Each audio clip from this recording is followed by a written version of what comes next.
Life ಹೇಳುತ್ತೆ ಬೀಳುತ್ತೆ, ಸ್ಟಾರ್ಗಿರಿ ಬರುತ್ತೆ ಹೋಗುತ್ತೆ. ಆದ್ರೆ ಇಲ್ಲಿ ಬಂದಿರೋದು ಸ್ಯಾಂಡಲ್ವುಡ್ ಸಲಗ ದುನಿಯಾದಲ್ಲಿ ಹೆಂಗ್ ಬೇಕಾದ್ರೆ ಹೆಸರು ಮಾಡ್ತಾನೆ. ಆಕ್ಷನ್ ಮಾಡಕ್ಕೂ ರೆಡಿ, ಆಕ್ಷನ್ ಮಾಡ್ಸಕ್ಕೂ ರೆಡಿ.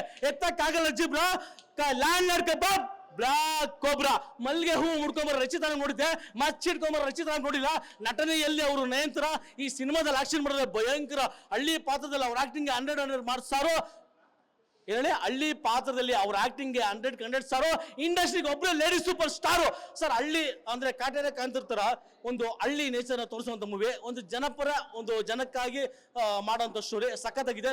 ವಿಜಯ್ ಸರ್ ಅಂತೂ ಫೈಟಿಂಗ್ ಹೊಡೆದ್ರೆ ಖರಾಬ್ ಆಗಿದೆ. ಆತ ಏನು ಮನುಷ್ಯನ ರಾಕ್ಷಸನ ಅನ್ಬೇಕು ಆ ಲೆವೆಲ್ ಹೊಡೆದ್ರೆ ಸಖತ್ತಾಗಿದೆ ಸರ್ ಫೈಟಿಂಗ್ಸ್ ಮಾತ್ರ. ಅಂದ್ರೆ ಎಲ್ಲೋ ಒಂದ್ ಕಡೆ ಬೋರ್ ಆಗಲ್ಲ. ಫಸ್ಟ್ ಹಾಫ್ ನಾವು ನೋಡ್ತಾ ಇದೀವಿ, ಎರಡನೇ ಇದಕ್ಕೆ ನಾವು ಕಾಯ್ಬೇಕು ಅನ್ನೋ ಒಂದು ಆತದಲ್ಲಿ ಇಟ್ಟಿದ್ದಾರೆ. ಎಲ್ಲೂ ಅಷ್ಟೇ ಬೋರ್ ಆಗೋದಿಲ್ಲ ಸರ್. ಹಳ್ಳಿ ಕಡೆ ಸ್ಟೋರಿ ಮಾಡಿದ್ರು ಕೂಡ ಬೋರ್ ಆಗ್ತಾ ಇಲ್ಲ, ಆ ಲೆವೆಲ್ಗಿದೆ. ದುನಿ ವಿಜಯ್ ಸರ್ ಹೇಳ್ಬೇಕಾ, ಒಂದು ಒಳ್ಳೆ ಇದು ಮಾಡಿದೆ ಸರ್. ಇನ್ನೊಂದೆಲ್ಲ ಒಂದು ಕಡೆ ಈ ತರದ ಸ್ಟೋರಿ ಮಾಡಿದ್ರೆ ಇನ್ನೂ ಚೆನ್ನಾಗಿ ಬರುತ್ತೆ ಅಷ್ಟೇ. ಓ ಮೈ ಗಾಡ್ ಸರ್, ರಚಿತಾರಾಮ್ ನೋಡೋಕೆ ಬಂದಿದ್ದೀನಿ ಈ ಸಿನಿಮಾಗೆ, ಓಕೆನಾ. ರಚಿತಾರಾಮ್ಗೋಸ್ಕರ ಈ ಸಿನಿಮಾಗೆ ಬಂದಿದ್ದೀನಿ ಬೆಳಗ್ಗೆನೆ. ನಾನು ನೋಡಿದೆ, ಯಾಕಂದ್ರೆ ಅವರು ಇಷ್ಟು ದಿನ ಇದಕ್ಕಿಂತ ಮುಂಚೆ ನಾವು ರಚಿತಾರಾಮ್ನ ಡಿಫ್ರೆಂಟ್ ಸ್ಟೈಲಲ್ಲಿ ನೋಡಿದ್ವಿ. ಅಂದ್ರೆ ಒಂದು ಕಾಲೇಜ್ ಇದಾಗಿರ್ಬೋದು, ಆ ಥರ ಒಂದು ಹುಡುಗಿ ಟೈಪಲ್ಲಿ ನೋಡಿದ್ವಿ.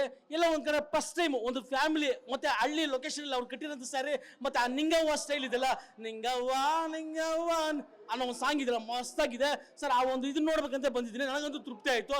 ರಚಿತಾರಾಮ್ ಮಸ್ತಾಗಿ ಆಕ್ಷನ್ ಮಾಡಿದ್ರೆ ಎಲ್ಲ ಪಾತ್ರಕ್ಕೂ ಶೂಟ್ ಆಗ್ತಾರೆ ಸರ್ ಅವರು, ಎಲ್ಲ ಪಾತ್ರಕ್ಕೂ ಶೂಟ್ ಆಗ್ತಾರೆ.